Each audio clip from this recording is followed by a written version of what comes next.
IIM UPSC tuitions only in Tirumala IAS institute Chaitanyapuri. Call చేసి ఇప్పుడే join అవ్వండి.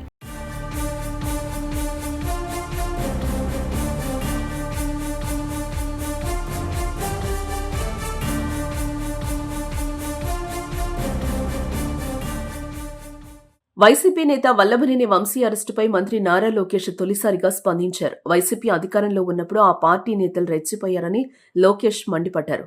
ఇష్టమొచ్చినట్లు వ్యవహరించి ప్రజలు, ప్రతిపక్ష నేతలను తీవ్ర ఇబ్బందులకు గురిచేశారని ధ్వజమెత్తారు.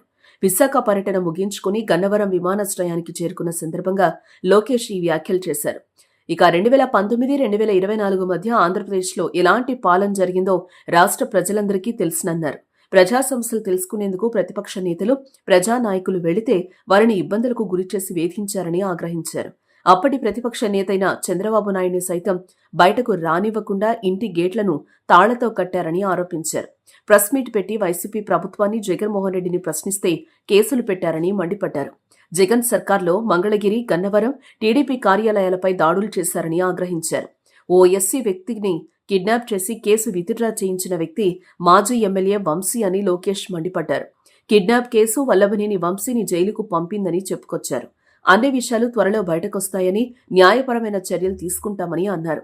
ప్రజలు, టీడీపీ కార్యకర్తలను వైసీపీ నేతలు, అధికారులు ఇబ్బంది పెట్టారని, వాళ్లపైన న్యాయపరమైన చర్యలు ఉంటాయని అన్నారు.